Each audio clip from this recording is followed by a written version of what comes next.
조지호 경찰청장은 검찰 조사에서 윤석열 대통령이 비상계엄 해제 전 6차례 전화를 해 국회의원들을 체포하라고 거듭 지시했다고 진술했습니다. 이 진술은 헌법재판소 탄핵심판 과정에서 이른바 홍장원 메모와 함께 대통령의 체포 지시 정황을 뒷받침하는 근거로 거론됐습니다. SBS 취재 결과 조 청장은 검찰 조사에서 윤 대통령의 체포 지시에 응하지 않은 이유를 자세히 진술한 걸로 확인됐습니다. 계엄 선포 3시간 전쯤 김봉식 당시 서울경찰청장과 대통령 안가에 불려가 선포 계획을 들은 뒤에도 공직 경험상 비상계엄은 선포되지 않을 가능성이 100%라고 봤다고 진술했습니다. 아무리 대통령이라 하지만 본인이 하고 싶다고 해서 계엄을 선포할 수 있는 그런 구조라고 생각하지 않았다고도 했고 국무회의 심의 과정에서 톤다운이 될 것이라 생각했다고도 덧붙였습니다. 검찰은 계엄 당일 밤 11시 37분쯤 경찰이 국회 출입을 다시 통제했는데 이것이 대통령 지시 때문인지 물었는데 조 청장은 그 말이 맞으려면 국회 출입을 통제하고 국회의원들을 체포하라고 지시를 했을 것이라며 대통령 지시를 따르지 않았다는 취지로 답했습니다. 구속 상태였다 건강 문제로 보석으로 풀려난 조 청장은 당초 불출석 사유서를 제출했지만 헌재가 구인장을 발부하자 내일 10차 변론에 증인으로 출석합니다. 조 청장 측은 공직자된 도리로서 중병에도 불구하고 변론에 출석하기로 했다고 밝혔는데 줄곧 비상계엄의 부정적 진술을 해온 조 청장이 내일도 비슷한 취지로 진술할지 주목됩니다. SBS 한성입니다. 헌법재판소는 윤석열 대통령 탄핵 심판 10차 변론의 증인으로 채택된 조지호 경찰청장이 출석 의사를 내비쳤으며 변호인과 출석 여부를 포함한 구체적인 방안을 협의 중이라고 밝혔습니다. 천재현 헌재 공보관은 오늘 오전 정기 브리핑에서 출석 여부를 변호인과 협의 중이며 자진 출석 가능성도 있다며 조 청장 측에서 출석 의사를 내비쳤다고 말했습니다. 다만 출석이 확정된 것은 아니라며 출석 여부와 증인 신문 방법을 어떻게 할지 협의 중이며 아직 결정된 것은 없다고 덧붙였습니다. 조 청장은 앞서 2차례 증인으로 채택됐지만 혈액암을 앓고 있어 건강상의 이유로 출석하지 않았습니다. 헌재는 강제 구인을 위해 구인장을 발부하고 서울동부지검에 집행을 요청했지만 조 청장은 다시 불출석 사유서를 제출했습니다. 조 청장의 증인 신문은 내일 오후 7시로 예정돼 있습니다. 출석할 경우 윤 대통령 탄핵 심판의 마지막 증인이 될 가능성이 큽니다. 조 청장은 내란 혐의로 기소돼 현재 서울중앙지법에서 형사재판을 받고 있습니다. 천 공보관은 증인 추가 신청과 관련해 윤 대통령 측이 지난 17일 인천 연수구와 경기 파주시의 투표 사무원, 참관인 등을 증인으로 신청했다가 철회했다며 주소를 특정해 다시 신청하겠다는 의사를 밝혔다고 전했습니다. 헌재는 앞서 투표 사무원 등에 대한 증인 신청을 한 차례 기각한 바 있습니다. 천 공보관은 또 헌법연구관에 대한 가짜뉴스나 악성 댓글, 영상에 대한 자료를 수집 중이라며 증거를 모으고 있으며 경찰 수사를 의뢰할지도 논의 중이라고 밝혔습니다. 최근 일부 시민들이 인터넷에서 별다른 근거 없이 특정 헌법연구관들이 외국인이라고 주장하는 등 허위 정보를 퍼뜨리고 문형배 헌재소장 권한대행의 자택으로 추정되는 아파트 앞에서 시위를 벌이고 있습니다. 천 공보관은 한덕수 국무총리 탄핵 심판과 관련해 오늘 오후 2시 심리에 국회 측이 한동훈 전 국민의힘 대표를 증인으로 신청했으며 채택 여부는 결정되지 않았다고 설명했습니다.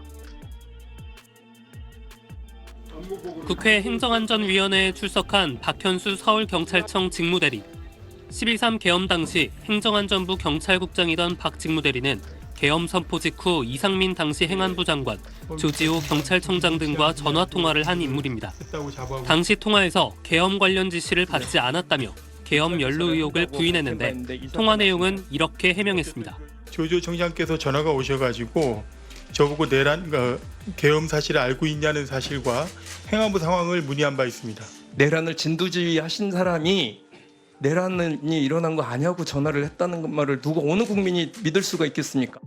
박 직무대리가 9개월 만에 치안감으로 1년 4개월 만에 지난 5일 치안 정감으로 고속 승진한 걸 겨냥해 야당 의원들은 친윤 경찰이자 내란 동조 인사란 주장을 폈습니다. 반면 여당 의원들은 치안 공백 해소를 위한 불가피한 인사였다면서 도 넘은 비판이라고 맞섰습니다. 경찰 길들이기 혹은 대국민적인 경찰 신뢰 붕괴를 의도한 거 아닌가. 그래서 결과적으로는 13만 명이 넘는 우리 경찰 공무원들의 사기를 꺾는 행위라고. 여야는 발언 기회 문제 등으로 고성을 주고받기도 했습니다. 다음에 질의 순서고 책상 치지 마세요. 행안부 장관 직무대행과 함께 박 직무대행 승진을 최상목 대통령 권한대행에게 요청했던 이호영 경찰청장 직무대행은 박 직무대행의 승진이 통상적 인사에 부합하지만 다소 빠른 감이 있는 건 사실이라고 말했습니다. SBS 최승훈입니다. 조지호가 진술한 이러한 통화 내용과 체포 대상자에 대한 설명은 매우 구체적입니다. 여인영 사령관은 이 사람들에 대해 체포할 건데 위치 파악을 해달라고 부탁하였는데 조지호 청장이 우리가 할 수 없다고 부정적인 의견을 피력하였다고 합니다. 또 조지호 청장은 여인영 사령관과 두 번째 통화할 때 여인영 사령관이 급한 톤으로 짧게 한동훈 추가입니다 라고 말하였고 그래서 체포 대상자가 총 16명이 되었던 것이라고 진술하였습니다. 이러한 체포 대상자에 대한 진술은 조지호 청장만의 진술이 아닙니다. 여인영 사령관도 자신이 조지호 청장에게 전화를 하였고 체포자 명단을 불러주면서 위치 파악을 부탁한다고 했다는 점을 조사에서 진술하였습니다. 그리고 김용현 장관이 여인영 사령관에게 체포 대상자 명단을 알려준 이후인 22시 53분경 피청구인은 직접 홍장원 당시 국정원 1차장에게 전화하였습니다.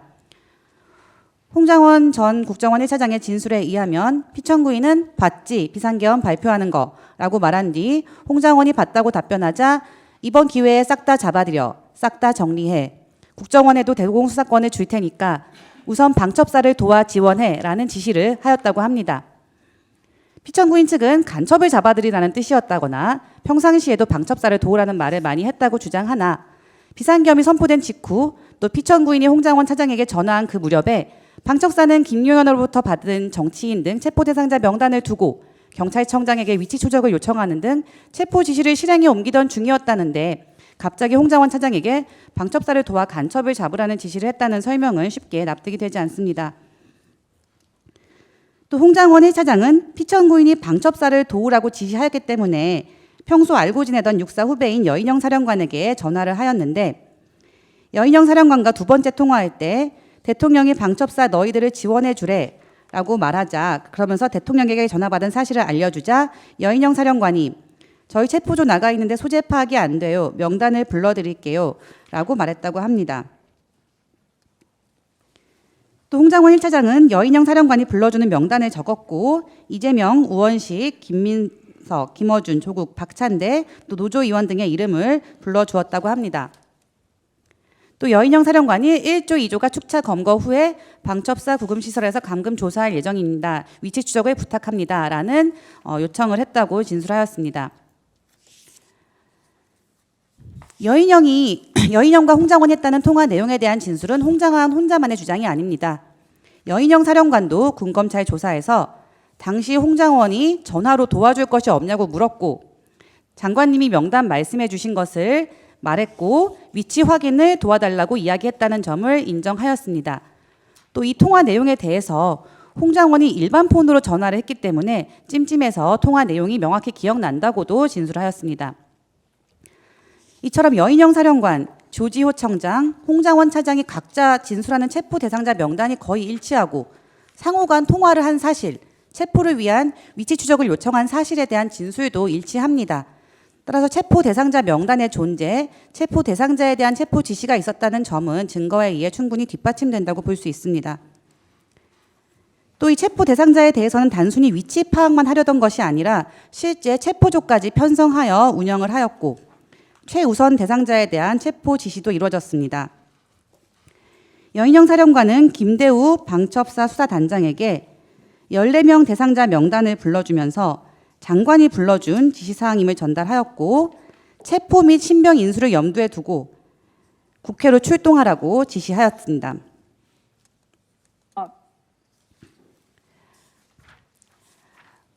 제7차 국조특위 회의록에 출석한 김대우 방첩사 수사단장은 14명을 신속하게 체포해서 수방사, 비원 벙커 구금시설로 이동하라는 지시를 했다는 증언을 하였습니다. 김대우의 진술 조서에 따르면 여인영 사령관은 처음에 방첩사 자체 구금을 생각하고 방첩사 구금시설을 김대우 수사단장에게 물어보았으나 구금시설이 없다고 하자 여인영 사령관이 그러면 수방사 비원 벙커로 해야겠다고 하면서 명단에 있는 사람을 잡아서 수방사로 이송시키라고 지시했다고 하였습니다. 또 방첩사에서는 14명의 체포자 명단을 하달한 뒤에 실제 체포조를 구성하여 수사관들이 소집되는 대로 순차적으로 국회로 출동시켰습니다. 총 10개의 출동조 49명의 방첩사 수사관들이 순차적으로 국회로 출동하였고 국회에서 경찰과 만나 합동조를 이루어 체포를 수행하려고 했던 것입니다. 홍장원 전 차장이 여인영 사령관으로부터 1조, 2조 축차 검거하겠다는 이야기를 들었던 것과 일치하는 순차적으로 출동시키는 실제 임무 수행이 이뤄졌다고 볼 수 있습니다. 그러던 중 김용현 장관은 계엄 해제 의결이 임박해오자 이재명 야당 대표, 한동훈 또 여당 대표, 우원식 국회의장 등 이 3명을 최우선으로 잡으라고 여인영 사령관에게 전화로 지시하였습니다. 김대우 방첩사 수사단장은 국조특위 회의에 출석하여 체포조를 6개, 7개 정도 출동시켰을 때 여인영 사령관으로부터 14명 명단은 다 있고 3명만 집중하라는 지시를 받고 이를 체포조에 전파했다고 증언하였습니다. 이 부분은 증거 제상하겠습니다. 계엄 해제 직후 윤 대통령이 국회에 병력 1000명은 보냈어야 한다며 김 전 국방장관을 나무라는 듯한 말을 했다고 진술한 걸로 파악됐습니다. 소수 병력만 투입했다는 윤 대통령의 해명과는 상반되는 내용입니다. 한성희 기자가 취재했습니다. 김용현 전 국방장관의 비서실장격인 군사보좌관 임무를 수행한 김철진 육군준장. 김용현 장관 그림자 수행을 하는 처지죠. 예, 군사보좌관 임무를 수행합니다. 네. 김 준장은 지난해 12월 검찰 참고인 조사에서 새벽 1시 3분에 이루어진 국회의 비상계엄 해제 의결 직후 상황을 자세히 진술했습니다. 김 준장은 합동참모본부 결심지원실 회의에서 윤석열 대통령이 국회에는 몇 명이나 투입했느냐고 김용현 당시 장관에게 묻자 장관은 500여 명 정도라 답했다고 진술했습니다. 그러자 윤 대통령이 거봐 부족하다니까 1000명을 보냈어야지 이제 어떡할 거야 라고 말했다고도 했습니다. 이에 김 전 장관은 답을 하지 못했다고도 했는데 그간 해명과는 정면 배치되는 진술입니다. 계엄의 형식을 빌려 작금의 위기 상황을 국민들께 알리고 호소하는 비상조치를 하겠다고 했습니다. 그래서 질서 유지에 필요한 소수의 병력만 투입하고 이후 김 전 장관이 통화에서 상원아 이제 더 이상 어떻게 하냐고 말한 것을 들었다고 김 준장은 진술했습니다. 민간인인 노상원 전 정보사령관과 김 전 장관이 계엄 과정에서 긴밀히 소통했다는 의혹을 뒷받침하는데 사태가 불거진 뒤 통화한 이가 노상원이 맞는다고 생각했다고도 말했습니다. 김 준장은 또 같은 날 대통령실 경호처가 지급한 걸로 보이는 비화폰 하나를 김 전 장관에게 전달하는 역할도 했다며 노상원 전 장군이 사용한 것이 아닌가 싶었다고 진술했습니다. SBS 한성입니다. 이 부분 증거는 피청구인의 주장에 반박하기 위한 증거들입니다. 피청구인이 대국민 담화에서 언급한 사유에 대한 증거로 피청구인이 김용현 장관에게 소규모로 병력을 투입했다고 지시했다고 하나 피청구인이 계엄 해제 의결 직후 실제 투입된 병력이 500명이라는 이야기를 듣자 1000명은 투입했어야 한다고 질책했다는 보도에 대한 증거입니다.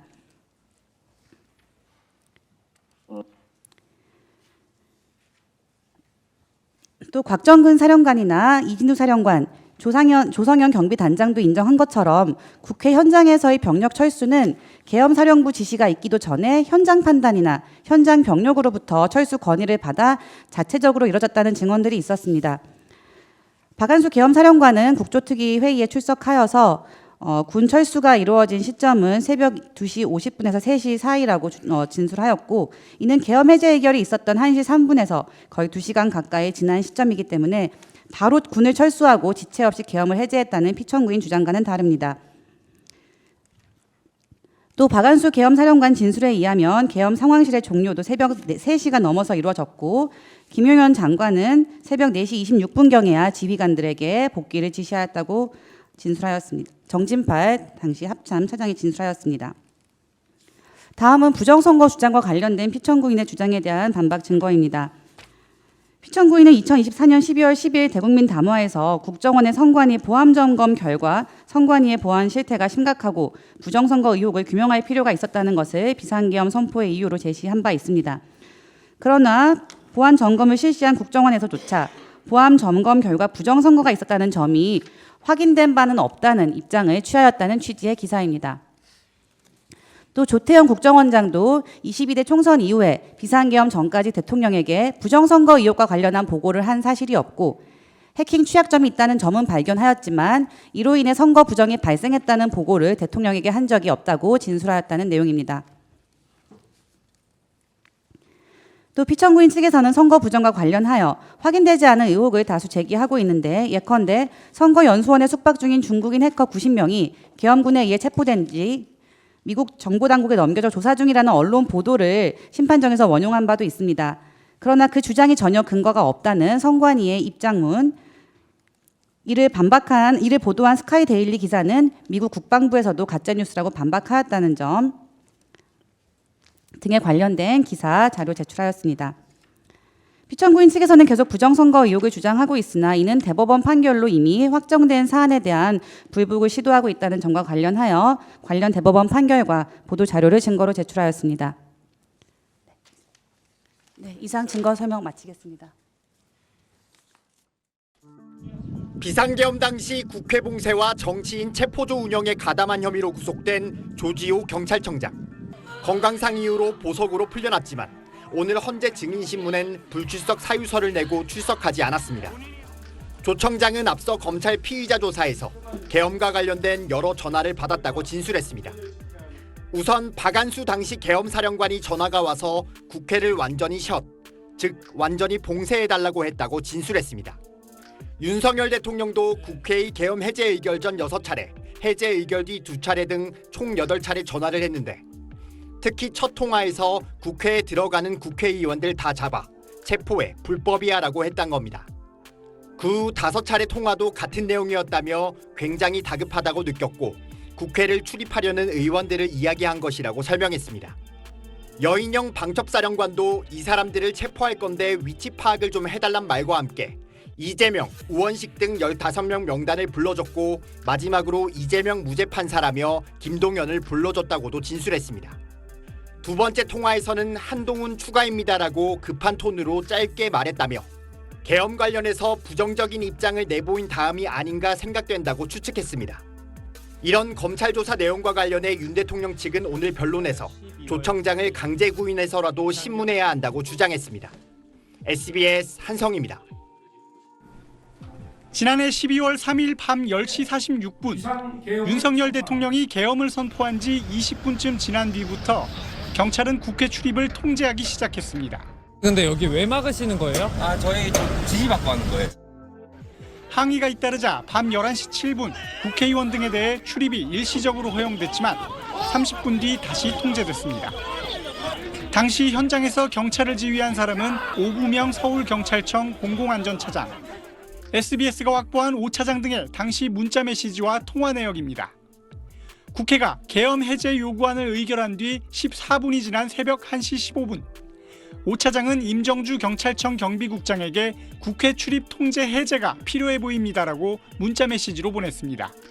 그러자 2분 뒤 임 국장이 5차장에게 전화를 걸었습니다. 이 전화 통화에서 임 국장이 대통령의 계엄 해제 선포가 없었으니 계속 전면 차단하라고 조지호 경찰청장이 지시했다는 말을 했었다고 5차장은 경찰 조사에서 진술했습니다.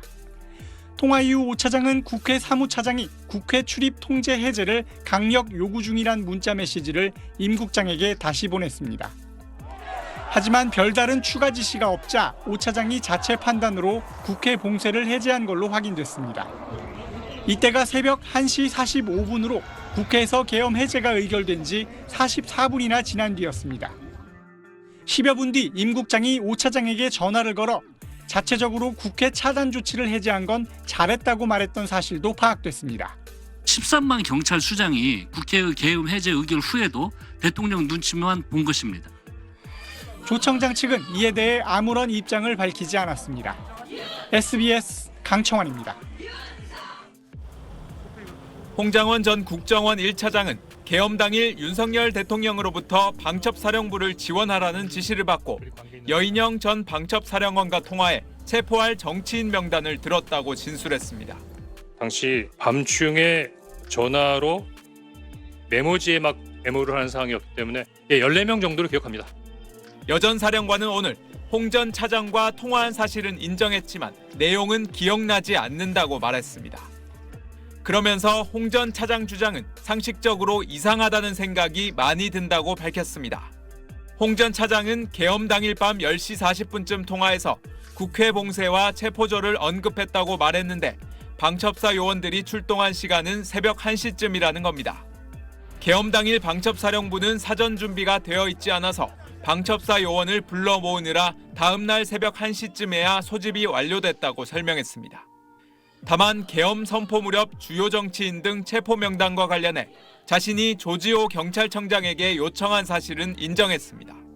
여 전 사령관은 조 청장에게 경찰 인력을 요청했고 특정 인물들의 위치 파악을 요청했다고 말했습니다. 앞서 여 전 사령관은 방첩사 요원들을 동원해 한동훈, 이재명 대표 등 10여 명을 체포하려 했고 선관위를 점거하려 했던 혐의로 구속 기소됐습니다. 검찰 조사에서 여 전 사령관은 체포 명단 일부가 윤석열 대통령이 평소 문제가 있다고 얘기했던 사람들이라는 취지로 진술한 것으로 전해졌습니다. SBS 전영우입니다.